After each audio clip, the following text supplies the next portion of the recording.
Okay. Okay, are we set? Yeah, nice. Yay, Okay, we're so- learning. These are all.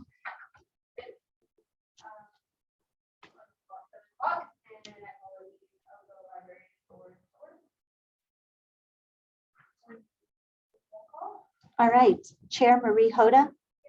Vice Chair Andy Sakaris. Here. Maggie Burns. Bryn Dunning. Scott Gilbert. Dina Phelps. Austin Stryker is not present. Amy Wilson. And City Council Member Chelsea Newnham. And staff, we have Director Christina Underhill. We have our new Library and Cultural Arts Manager, Bethany or Beth Lafferty, and Technical Services Librarian, Selene Gardner. All right, thank you. We thought we would start with the introduction and yeah, if you want to introduce yourself and I think I've got everybody's names down. So I'm Bethany Lafferty or Beth. I'm really excited to be here. I came out here to Colorado from Nevada, where I've been for the last almost 17 years working for Las Vegas Clark County Library District and Henderson Libraries, which is a large but kind of suburban city adjacent to Las Vegas. I'm originally from the Chicagoland area. I grew up in Oak Park, Illinois. And I went to undergrad at Iowa State University in Ames, Iowa, where I got a bachelor's in finance. And I did a few years working in finance and accounting. Just wasn't really fulfilled by that kind of career path, and went back to graduate school to become a librarian at Dominican University in River Forest, Illinois, which is urban Chicago. And then really a few months after I finished actually it was a month after I finished my graduate program, I moved out to Las Vegas with my husband. His mom lived out there, and I happened to get a job. So I was like, let's try it out. It was only supposed to be a few years, and then I ended up being 17.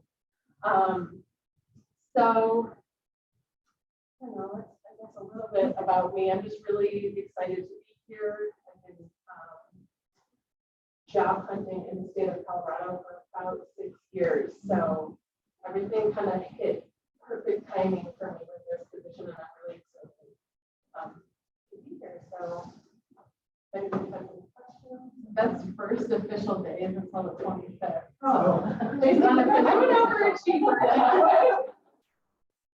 I knew that I was had been discussing which they just start on the beginning of the pay period, and I was like, why didn't I probably get me before I played last Monday? I was like, I don't want to miss this opportunity later.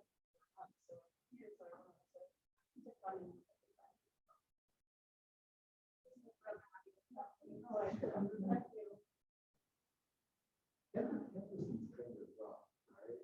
Henderson, so it's a little, I mean, it's a crazy city because it's so geographically huge. Yeah. And there's like the east side of it goes along Boulder Highway, which is kind of the older part of southern Nevada, like Henderson. Las Vegas is kind of on the north end of it. So that side is a little bit kind of rougher. And then it's just the older parts of that community. It just keeps growing and growing. So new parts keep getting built. That becomes kind of the center of focus, and the kind of older community areas, which is one of the branch locations I was at, was kind of in the original master plan community for Henderson called Green Valley. And it's just not as well taken care of. There's not a lot of new young families that are moving in there. It's a lot of retirees and older people, and then there's tons of apartment complexes. So it's really transient in that corner. So, and then there's hugely affluent areas too, which is crazy. So it's a big mix. You don't want the unhoused folks there? Many. Yeah, that was, and especially the location I was at. The Green Valley Library actually was right on the north border of Henderson, so that we went into Las Vegas. And we were we were probably about 10, 15 miles from the downtown area, which is kind of like a hub for people in transition that are either homeless or just coming from work, trying to find housing, and they have a lot of the extended stay hotels and things like that. So we're not too far off from that. We're on it was on a main corridor street, so a lot of regulars and then just a lot of passing through people. So definitely something I'm accustomed to. Yeah. So not nervous about any of that aspect of it, of being in the public library. I think honestly in any community, you're going to have sometimes issues.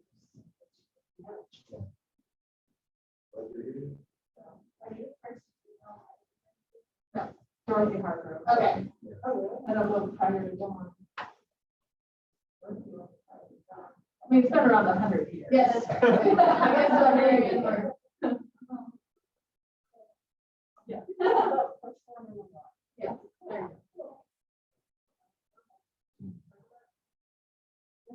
Have any other questions? Again, we're in for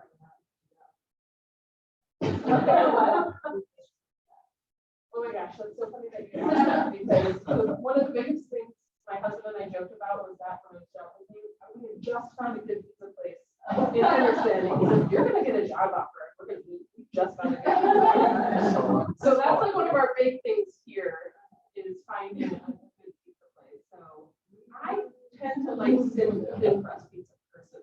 So what did you go which one? Oh, okay. Yeah. I gotta remember that one. We tried our second place tonight. It was called something cattle. I don't even remember now. I don't remember. Is it Aurora? Our concessionaire Broken Knee has a pizza place that has cattle in it. I can't remember what the name is. It's What part? basically anything that he can find on the So, then there's a couple of places that we're looking to we have to go pick up for. He watches this show called One Bite. I second the About request. it. We have one. Yeah. He's interested in all the Denver places that we're looking at.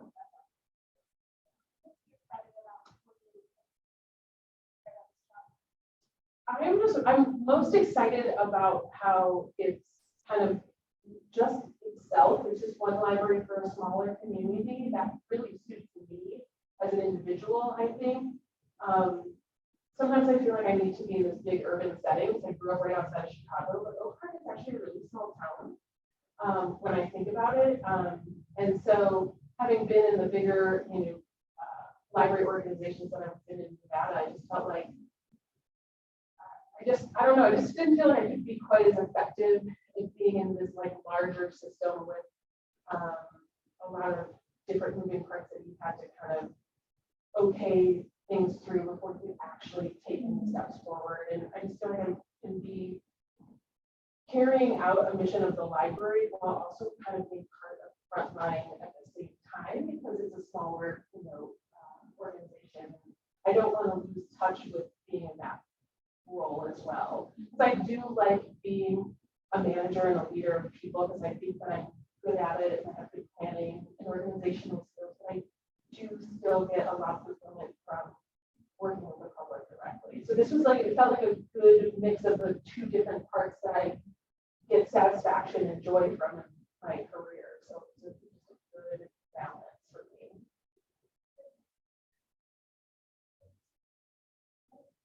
Can we move on to the meeting? All right, approval of minutes.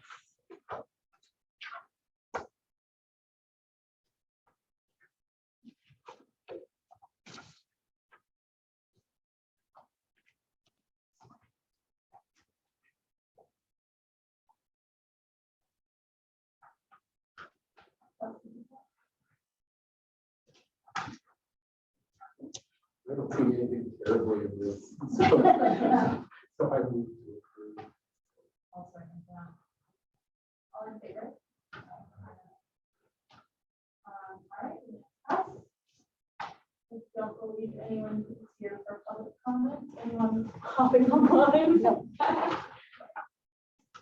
Let's move into reports. If the library's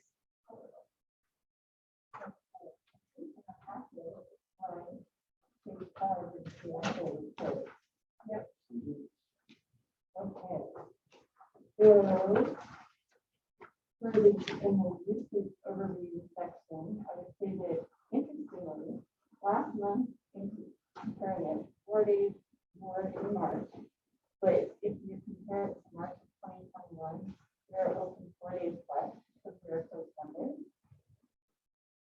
The physical visitors increased significantly because we're open for the full month. We just reopened in, as you recall, February 14th. So, and at that time, we were doing curbside and limited computer sessions, and now we're also still continuing with the 2-hour computer sessions, and I think that is a lot of turnover, and I'm sure that helped our both that. And then the meeting and study rooms, like people are appreciating having this option again. So that really helps the significant. Moving into the circulation area, physical pools are down, but that's because we're not no longer.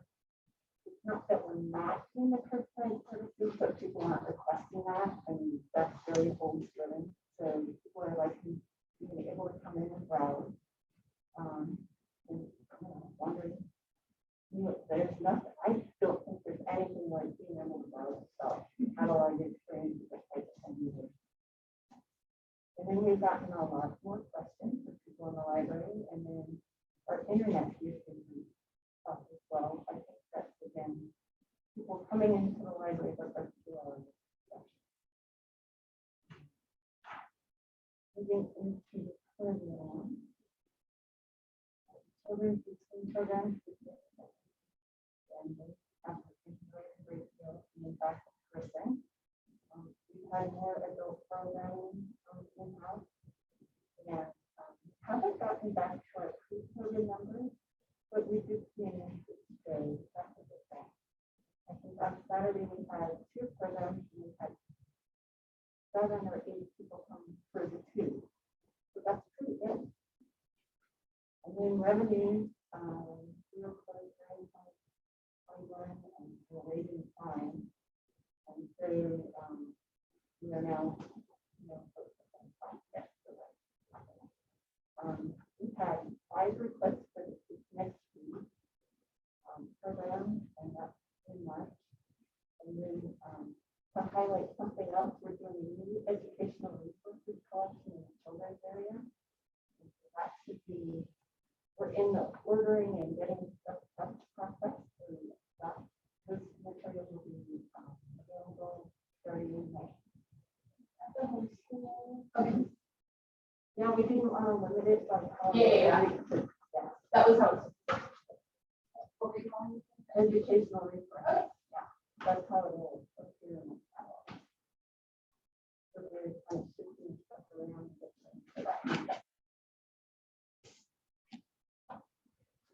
On the collection side, it's where it's about 1,300 smaller reading glasses. Is that from like routine culling of like outdated or beat up materials? I would think it would be. It's maybe 10 down from the top.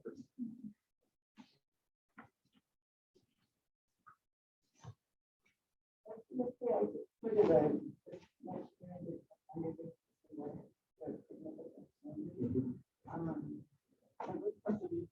About 2%. I would say that's probably median. I would say that's also partly because our policy development person is hired. So we've been kind of covering that, but we'll be bringing on policy development specialist full time. It's just the job posted for today. And so we'll get ready for interviews and going through that process. So that should help.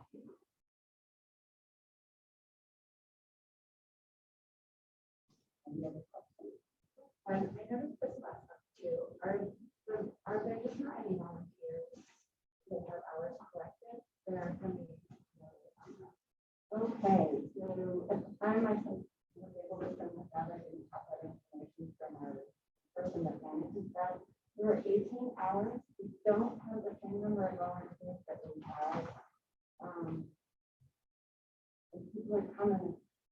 A little bit, so, everything has some, but not really. Do you think it's fallout from COVID since volunteers tend to be older? I think there's also higher numbers during the summer, right? With Yeah. volunteers. Yeah. Is there any recruitment process that we can help with as the board out in the community? You know, their job descriptions, or how does someone sign up to volunteer? The library will close in 15 minutes. Please bring your items to circulation for checkout. The public computers will shut down 5 minutes before closing time. Please save or print documents in the next 10 minutes. Thank you.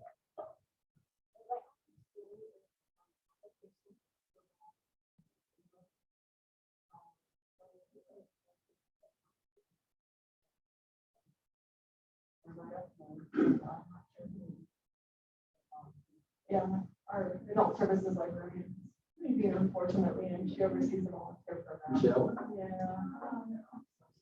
Yeah, she got a promotion to improve it. So, maybe hiring. I was actually volunteering with Michelle. You volunteered to do citizenship test tutoring for immigrants. And I had signed up kind of right as COVID, right before COVID had started, and then into COVID. And one of the experiences that I had was there was a real lack of resource for training because of the Littleton Immigrant Refugee Center was closing, and so there wasn't much access. And so I took some of that too for the English as second language and the citizenship tutoring. There just wasn't a lot of resource to go around. And I stumbled upon it randomly. I didn't even know that it existed. So I do think sharing it more in the community, there are opportunities like that to engage. That's something that I was super interested in by the library student, and that'd be great to share more. Is that something that you pushed out on social, like an actual positive post on next door for a change? You know? Sure, yeah. Yeah. Facebook. We do put quite a bit on there, and it's hard, but communications trying to find a balance and have new programs with Resource Connect coming out that we're talking about in the action plan. But yeah, definitely, and that's something we'll task up with. Coming up with what should we be highlighting? Like children's programs is all over social media. We don't probably need to advertise that or push that too much more, like storytelling, things like that. But programs that are less known are definitely areas we should be pushing more to the community. We've got this going on, literally in your backyard. Come and visit us. So What kind of skills do you look for in a library volunteer? I mean, just people skills, soft skills kind of thing? it's trainable. So yeah, we have a couple volunteers that come in during the week, so 2 hours, and help us shelf books, and they're trained on how to do that, where we obviously want to train them, so they're just not shelving. Yeah. And I think for my opinion, consistency is a big thing. That, for social adults, teens can be a little tricky because unless the parents are on them to go, but that would be another thing to mention. That's how I expect. Like tech savvy. Yeah, but I think after this, there's maybe in the process, so you get them for a time and then you move on. So that's an option too.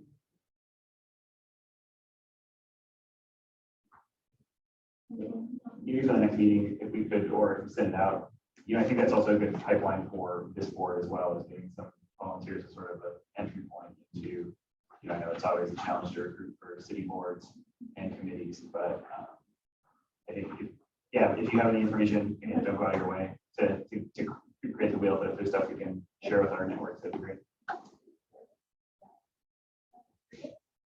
Just your opinion on maybe using the volunteer to help advocate more inclusivity and diversity in terms of abilities.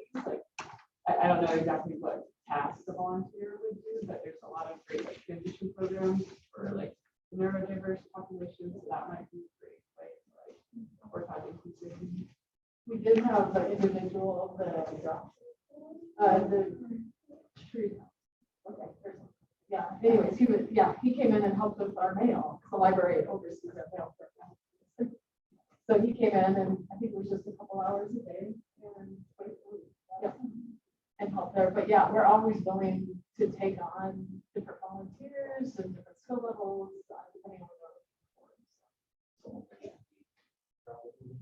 No, 15, right? We could really also work with the Englewood School of Health Program, where they have,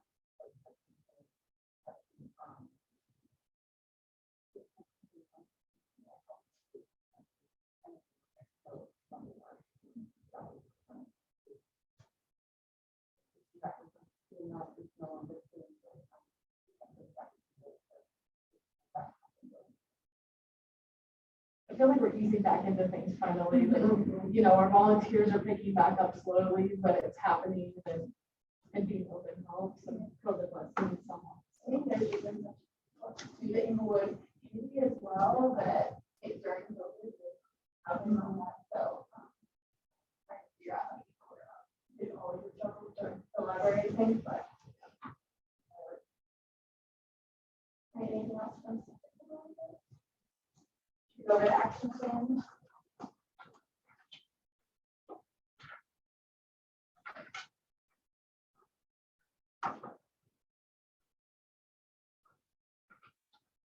I guess something around the first one that I think about is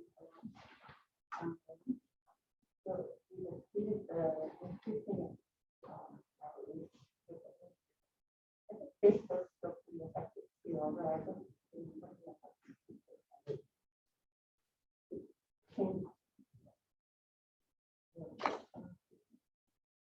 young to adult services. The first one there. The Research Connect, that's a Monday program. I don't know if you know about that, but it's a lot of the resources that can help people with training and insurance and using resources in the community. And so we'll be able to get Lindsay to go. So we'll be there to IT. And you can renew your driver's license, it's for everybody. That's for anyone. Like, you can do that. I'm gonna try it. And then we talk to the family.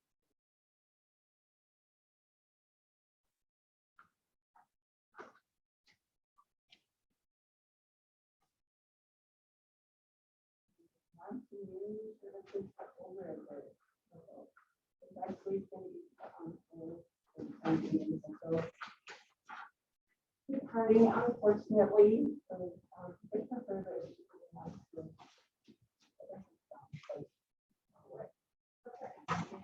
The 20th, next Wednesday. Yeah. So it's kind of, we've been on this roller coaster since January of, COVID, and then we've had staff leave. Megan was, she left, and now Michelle, and turnover with part-timers. We're looking a little bit better, even though we've had some departures. Michelle's job should be posted probably by Monday, and we'll be interviewing for that early May, so hopefully that's looking forward before the end. So it's just a little lull, and it's nice that we have that starting here. And then probably And then other groups, something down in number 5, other groups for adult services.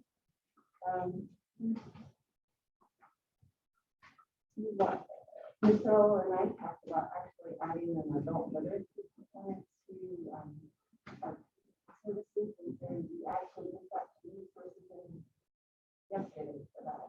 That will help tutors gauge what our and address that. So that's pretty exciting.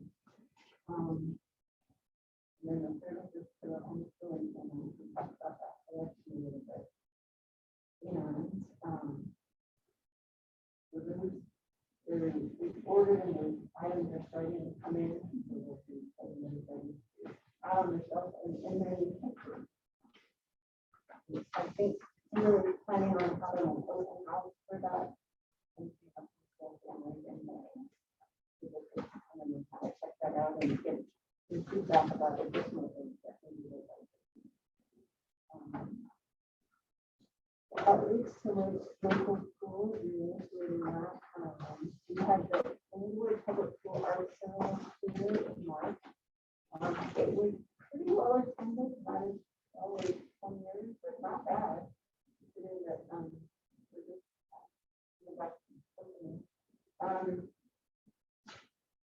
And I thought this was really cool that art is one of the.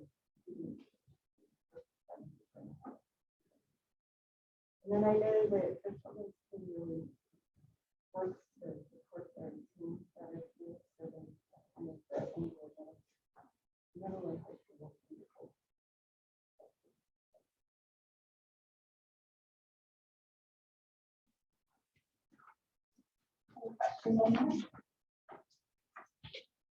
I'm really glad to see some like metrics so we can start measuring well. I think that'll be really helpful to make decisions as community staff comes in of what's the ROI in the community. And I know not everything is an ROI in the community, but you know, thinking about how we're going to spend our resources and how we attract all the new folks moving in here. The library will close in 5 minutes. Please finish your work and head toward the exit. Thanks for visiting.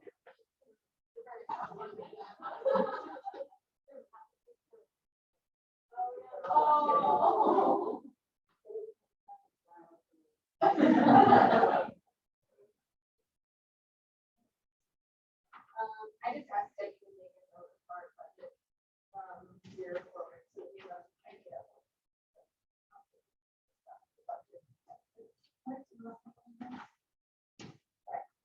All right. Yeah, it's the staffing and security update. Mentioned that the staffing's been weird the last couple months, but it's getting better. It's gonna calm down right. We did hire, or we're in the process of hiring 4 new library associates, which will staff us up. Kind of the staff that just started leaving, so I think we were able to fill her position too, correct? Yeah. So from an associate's perspective, we are full staff. We're looking great. We did hire a security associate that's part-time. It will help us on the weekends. TJ, who's our full-time security personnel, is doing great. And I've seen a change. We've had issues. There's always going to be issues, but TJ and the staff get to know the patrons and names, and that has really helped. Much better than our contract security prior that was constant turnover of people. They never got to know anybody. You know, you call somebody by their first name, you see their demeanor change a lot of times. And the behavior changes too for others. So TJ is doing a great job. TJ will be training and hopefully our new part-time security associate and staff, the full-time staff will get some training from the police departments on just, you know, self-defense, how to position yourself if you're waking somebody from sleeping. How do you do that so you don't get knocked out because you scare them and they don't know where they're at? And so that's in the works with the police department. So a lot of good things are moving forward now finally in 2022. And yep. And then I'll just move to the next one. Returning to Sundays, May 8th. We're going to be reopening on Sundays. There will be one weekend. I think it's the following weekend. We're going to probably have to shut down. We're getting new carpeting. And so it'll actually get a lot done if we're able to shut down Friday, Saturday, and Sunday. It'll be temporary, but unfortunately, we'll just have reopened and then we'll have an update in the main meeting of what those dates are. We're still waiting for the company to do that to let us know the schedule of all the new carpet. But it's gonna look good. It'll look fresh in here and all of that. So we're excited to reopen Sundays. I know we've talked about doing a study to find out hours, use the people counters, see what numbers are like, and so that'll probably continue into the fall and late fall, early winter. We'll have an update on just the usage of the library and maybe reconsider hours for 2023 or keep the same. We'll see what that turns out to be. And then also just finding out from the community standpoint, the needs, you know, we want to know too why people aren't coming. And I got an email today and they said, nobody comes to your library because it's dark. So I'm like, well, I'm going to be here tonight. I'll walk around and see how dark it is. But they said they don't come to our children's programs because it's so dark in the library. We have updated all the lighting in here recently, so I don't know last time they came in, but that was an interesting perspective. It'd be good to know more of that. You know, people are scared to come in here because of some of the patrons that visit us. We can't necessarily change that, but there might be things we can do to make it the perception of it feels safer, like the security guard, I know helps. Just that where staff are positioned, having different exits, that's part of the capital projects that we'll be presenting on the 25th of this month.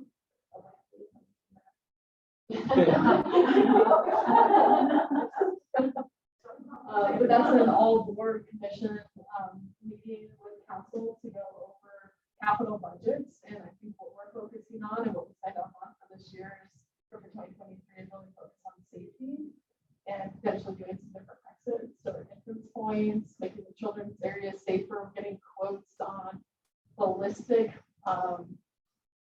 window coverings. I hate that, but it's the day and age we live in, unfortunately, and really the children's area is my top focus. So if we have a story time going on and something happens, those kids are 100% protected. We're changing the locks on the doors here soon. So staff can go into lockdown by just pushing a button versus having to find a key to lock the door, which is terrifying. And so that'll help a lot. Hopefully we never have to use any of these things, but at least we're putting them into place just in case, which I think will cover both people. So, yeah. Is there a way to get the word out about the Sunday reopening? Yeah, well, we work with the communications, do Yeah. announcements, and we'll post on the doors reopening. Sundays have been shut down altogether in 3 months. Yeah, about Christmas. Yeah, just Yeah. the stuff. Yeah. So I'm concerned with tracking the numbers of people are accustomed to the library being closed on Sunday. Right. You know, The library is now closed. We will reopen tomorrow at 9:30 a.m. Thank you.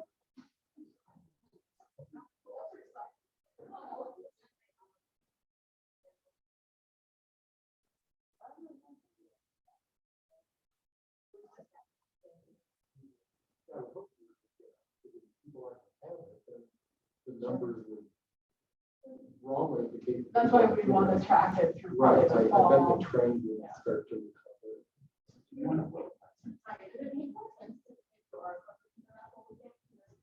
Wait, That's exactly what I was gonna say. I feel like it would be. That's true. Like, if I agree. we're open, but we're closed. Yeah, let me see, that would be the. Yeah. So maybe the 22nd. I need to get with the carpet company and make sure that's really what's happening. You know, well, things with contractors. Yeah. So Yeah. once I figure that out, so we'll definitely know, well, we may send it, Debbie, let's send an email out to the board. And then you can share. And sure. Would be safer. Good point. Yeah. I will say, I pastor a church that is in Hampton Holland. Oh, okay. And there are people that come to Sundays, like asking us why the library is open. Oh, it's good to know. And sometimes it kind of like from the inside. Sure. I'm like, oh, it's gonna reopen in May, don't worry about it. But there are people that don't. Sure. Make it. Plus the hours that people are on. So it says they're still open on Sunday. Yeah, I'm sure that's what I'm sure. We have, yeah, I can do that. We should change the whole thing. What is it on? Oh, yeah. It could be difficult. Yeah, it takes out the time. Google like business account claim. Yeah. Well, even, yeah, it can be a little tricky. I dealt with that in my previous position. It took getting 3 managers to go email to get access. Okay, never mind. Apparently it's French. Okay. And I just flew, you can have it. Okay, never mind. Never mind. Right. But like on the hours, so I'm curious, like, have the hours always been 9? Or is that like? It was 10 until 4. I'm just curious, like, do we feel like we're missing out like on the potential number of like features, like Nixon's being closed and like people who want to work remotely, like somewhere else, like I know my husband's done it, he's like, "Oh, it's 9:30." So I just wasn't sure if that gonna stay forever, or if that's. It's, the hours, I think, over the years have changed depending on usage, and that's where the study comes in to find out really what the hours should be. It's also a funding thing, like if we say, let's open the library at 7. 7 to 10. Yeah, I mean, that may or may not be good. Tonight, when you came in, there was quite a few people in here. It's interesting to watch as the summer comes, that changes too. The weather's nice outside, so a lot of people that are hanging out to get out of cold temperatures are now outside. But that's part of the study to really find out what is good for the community and outreach through special events, maybe doing a community survey if it's feasible to do something like that, to really get an idea of the pulse of the community. Would they come in? If we opened earlier, would they actually come in to utilize library? Mornings are usually slow starts here, even opening at 9:30. You may have a few people. Yeah, that's good to know. I didn't know what like typical, activities. The 10 to 9:30 shift is like a big deal too. My previous library, we did a study, and then we went to a 4-10 schedule, and I had 2 libraries, and one library was much like this library, and they ended up going, like, they closed Fridays, but they were open Saturday and Sunday, where the other library was closed Friday, Saturday, and Sunday because of usage. So people kind of really helped and showed people weren't really coming to the library, maybe 10 on a Saturday, and we were paying a lot for staff and to have the facility open. So, yeah, the study will help us figure that out. People counters are new and they work, and so that will help us do this. So we'll do this study for a good probably 9 months, and probably November, December time we'll start talking. What did that look like and what surveys say? Will we have access to, like, I know like Parks and Rec did like a survey like that. Yeah. Would we have access to do that as like a board, or is that not like our funding, or is that? It's the survey that came out from Parks and Rec was in the tens of thousands of dollars to do, and they're not cheap to utilize that. However, I think there's other methods like special events. That's how I did with my previous libraries. We got probably 5,000 surveys in. We wanted to know, why aren't you using the library? If we were open different hours, what would you actually utilize? And ask a lot of different questions to get a good pulse and a well-rounded feel from the community. And so without sending every household, we can also do postcards, which are cheaper too, that have a QR code or a link on there. Do multi-language, postcards. For sure. Yep. They're not statistically valid surveys when you do it that way, because you could fill it out 50 times because you're bored. But I mean, it still gives us an idea overall. I think that like marketing to people that maybe I haven't seen anything that actually really happens besides events like the block party.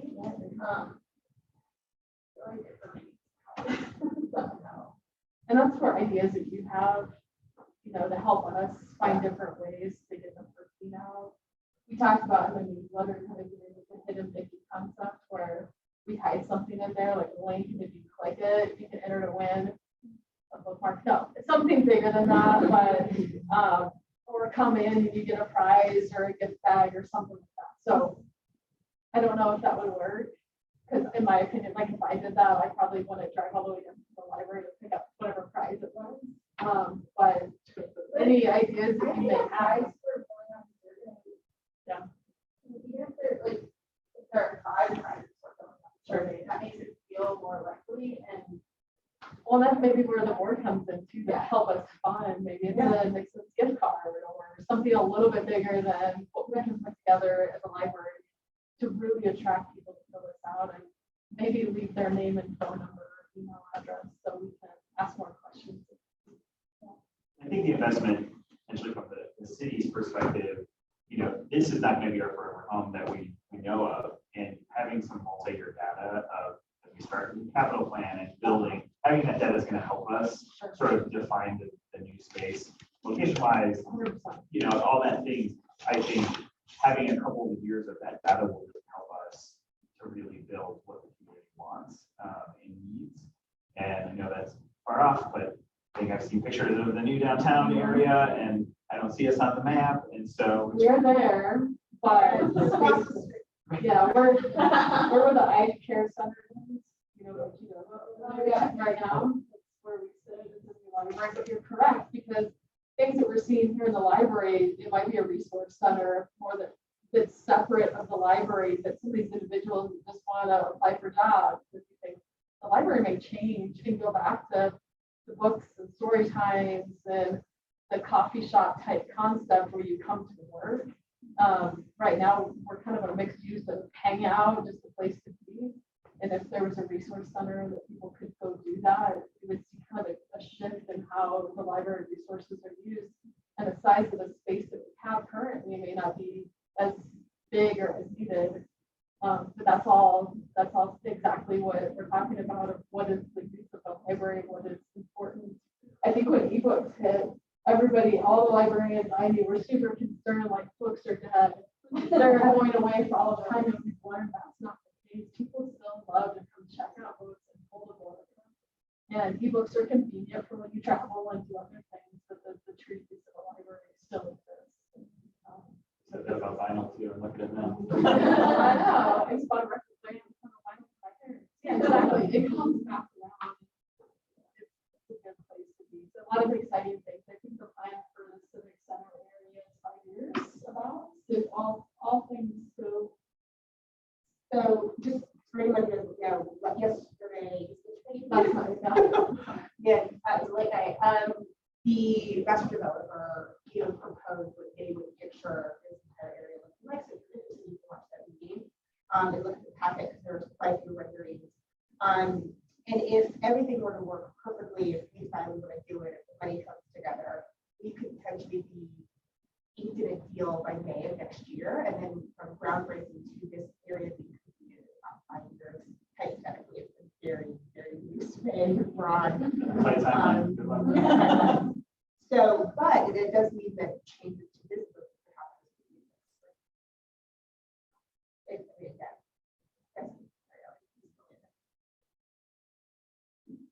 Andy and I have talked about this already. I think that I would like to put on that come up with some sort of low cost, like Google search, Google Doc kind of situation where we can set up to the newsletter that we get some feedback. Make it easier on yourself or you can do those results is also very time consuming. But I think that if we have some sort of start, that would be really helpful. And we would read the next hour before we like 0 public comment, which means that all of the feedback that we're bringing in is going to be us. And I don't really talk to people that much about going on. So I think that That's a good start, and that Yeah. will help develop a larger survey to the broader community that's not on the listserv. Yeah. And give us some good ideas of questions to ask based on the feedback. and like the library staff that they like figures paper when you or have it posted also so that we're actually here. So Definitely. I have a question about the trespass ordinance. Is it Yeah. an extra? Kind of, it's the criminal side is, as far as, we've had a couple incidents, one today.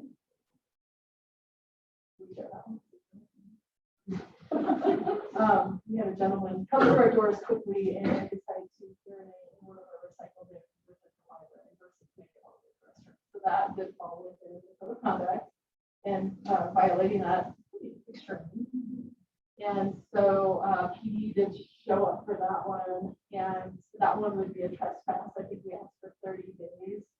It's paperwork at this point. Unfortunately, the forms that are needed for staff to fill out haven't come in yet. You do have another gentleman that just believed probably mentally ill, and he broke one of our keyboards, the public computers with his head. He was aggressive and harassing staff, and so we asked for a 90-day exclusion from him as well. And so we're working with legal on that. So it's not as seamless as we had hoped at this point, but also from a legal perspective, we need to have it right before it's truly fully implemented. The rec centers and other locations have not had an incident of two major ones that we can press forward with. So they're kind of our first two examples of how this is going to work. So it's in progress, and I know legal is working hard on this, but So are you waiting on something from the city attorney's office? the paper, where literally the full piece of paper, whatever we have to fill out. So the challenge is right now, we're hoping to streamline it so it's something that's online that staff can fill out. Right now, from a legal perspective, we need a signature, and I have pushed, like the gentleman that broke a keyboard with his head. I'm not gonna ask our staff to walk up and say, please sign this, you're being excluded from the, they're not gonna comply. Right. And so that's the challenge, is meeting that signature. We can write on there saying, signature not obtained due to violent actions of the patron. But yeah, we're hoping to streamline it because a lot of different departments are involved with it, from city clerks with our records in general to records and police are involved, the legal department's involved, and then parks, recreation, library, golf facilities, public works, everything. So it's a major moving piece. I feel we're closer. At least we have code of conduct that's posted throughout the civic center area. So slowly read it, but at least we cap it there to refer to. Get close. I hope they hurry up. Yeah, we're just about there, and our legal team's doing a good job. They've really streamlined us quickly because of all the incidents, whatever is happening. From a legal perspective, they don't want to lose a case if it's challenged. So they're putting all the ducks in a row to make sure that if somebody really, like the gentleman that broke the keyboard, was violent, he scared staff, we don't want him necessarily to be able to come back tomorrow. So having a fun place, and they can appeal. That's the other challenge. I think they have it's a 4 or 5 day stay, which means, Scott, if you come in and cause problems, I can say you're excluded from the library for 30 days because you broke our code of conduct on these areas. But technically, you have 5 where you can appeal the whole process. You can come back into the library and call the cops on you out here. But that's another area that our legal team really had to research and see what other libraries in Colorado were doing, where were challenges met from the legal standpoint. It's a hard. I would think that some of the problems are make the effort, but I mean, we had a trespass ordinance in place prior. I don't think any challenges came out of it. Because most of the patrons come and go. The one that found the recycle bin today, nobody had seen him before. He just managed to run in and find something to use to go to the bathroom, which is unfortunate. So some of these people, we had another one that caused challenges I mean, today. this is And not even really shocking to me. It's like, no, not even. So, once Beth is on board too, this is where we dig in and really start to analyze the challenges that we're facing and how do we address them. Is there different ways we think? With your experience too, just in other libraries that have similar challenges, same or worse. Just what we can do over here with people. So it's nice. It's nice to be part of a smaller city for that reason too, because it's upstairs and you can knock on the door every time. We're getting close. I think staff feel more confident to we have a backbone. If we do have issues where before I couldn't do anything, fact PD would show up and be like, what do you want us to do? And we'd be like, well, can you ask him to leave? So at least now we're moving. Is there, I don't know if it's legit to bring up something that's not noticed on new business, so if it's not, tell me. I do think it's at least time to write to Austin and ask if he's ever coming back. Yeah. I have it in my notes. Okay, yeah, because we're a weird board. We are set by charter at 9 minutes. It would literally take a vote of the city to reduce our number. And we run into, I've been on the board 6 years, we run into quorum problems during vacation time.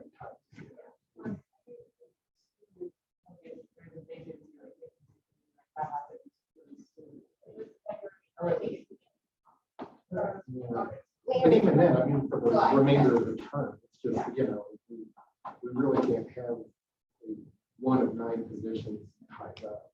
Oh, and I'll let Austin know too. We are in the process of accepting applications for appointments. So now's a good time, if he's not sure if he's able to continue, we can get it filled.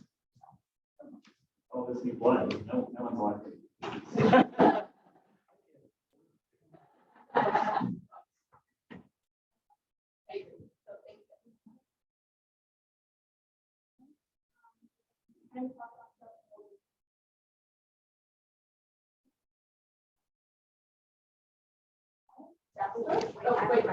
Yeah, I have a question. So last month we voted on new chair people. Does that happen every year? And then is it possible, because I'm like brand new, and so are you. I didn't know that was coming. I don't know what that means. Could the month before a vote, we like talk a little bit about what that looks like? I also did not know that.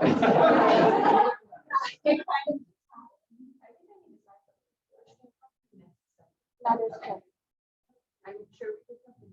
I'm sure we did it all by the book, but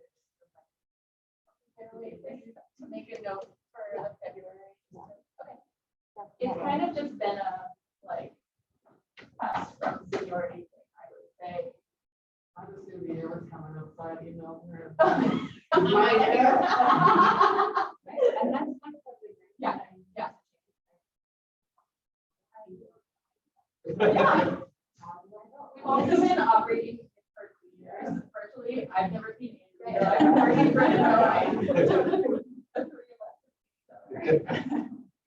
So, Yeah, I will say I think the onboarding process is better. I heard that from other appointment boards and committees. Like, you don't get a packet, you don't how did you, but it's not like, is it what you can do, what you can't do? Like, I mean, I think sort of that piece, it is a little intimidating. My first one, I was just like, hi, everybody, like, what do we do? Like, can you second this? I'm like, sure. Okay. I think from sort of the you city, didn't get if I did, it It was was like, email. I think I don't know if there's like, I don't want to put additional work on the city, but like an intro video or some sort of like training class or something.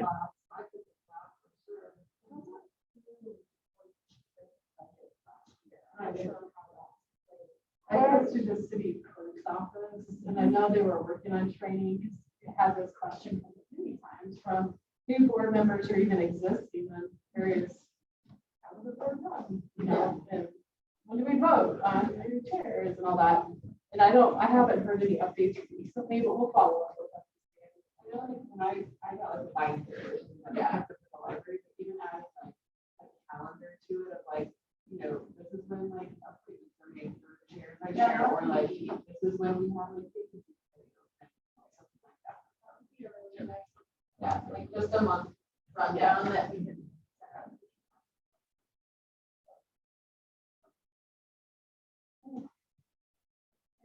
I don't know if that actually answered. It does. No, it really does. That is. Okay. That's right.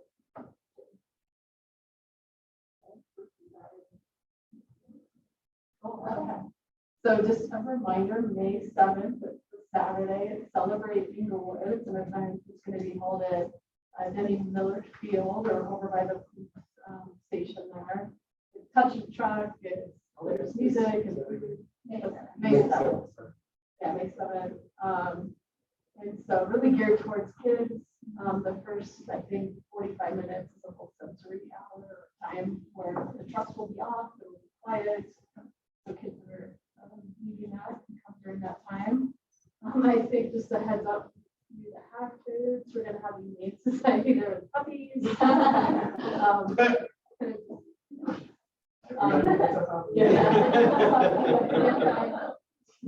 Just last Saturday, we had our ACON events and great turnout. Miss Kimberly, our children's librarian, was on site, passing out things for the kids. A lot of her story time kids come through, so it's always fun that we're back in person now. That event, we haven't done it in a few years from my understanding, so it's a great turnout, a lot of fun, and lots of eggs at the park over the weekend, so. Board members, sure. One thing I brought up, it's been a couple of years. One thing I would like to look at and sort of not speak about today, but sort of just start thinking about is if we are thinking about a move, or it seems like we're coming up against, oh, we don't have money for this program or that program, really thinking about starting a particular library sort of foundation. I don't know sort of what the appetite is for that in the community, but it seems like it would be something that would be relatively easy to even if we got to like $50,000 endowment, like it's that's $5,000 or $6,000 a year.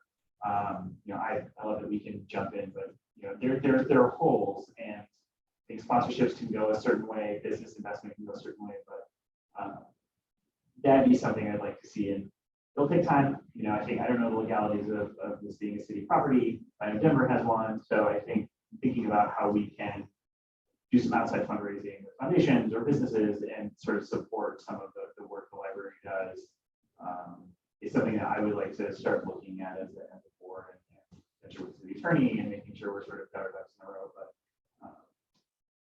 it just seems like it needs to be fixed to solve some of these minor financial problems of things, so we're not always scrambling and making disaster kind of figure two. That's actually interesting that you brought that up, because that was one of my early questions was about savings and infrastructure, because that's one thing that's different for me is having seen the library be a part of the city. What are some of the restrictions in terms of grants and things like that? Because having a separate 501c3 organization can get a lot more side funding through an organization like that. I think the city is not in that kind of classification where a lot of grants are eligible for. None of the private foundations. Yeah. Littleton has a really active friends group, and that's a city owned, the city staff.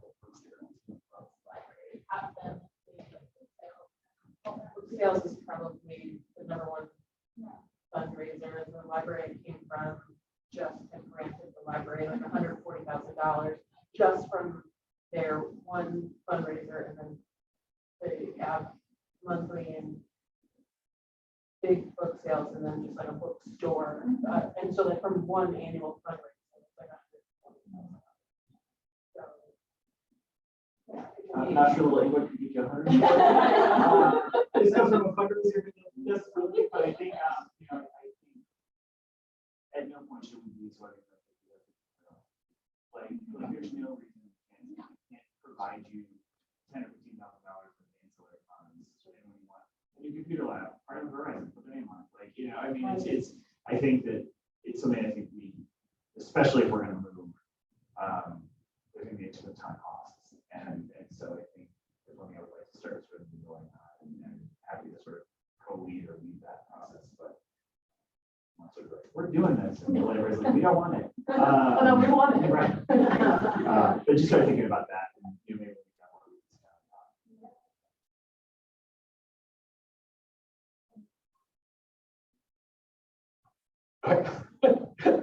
Because I work with words for a living, I don't read books as much as I used to. And when I came in, I checked out the book, and my card was in. Oh, crap. And the librarian's like,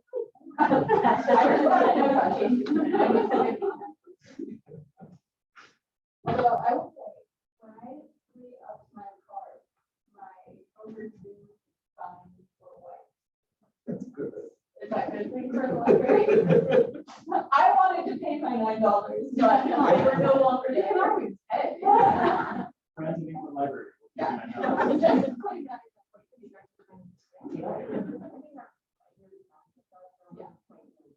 You were right. Okay. Every minute ago, we did a lot of fine work. Oh, no, no. This is because I forgot. Yeah.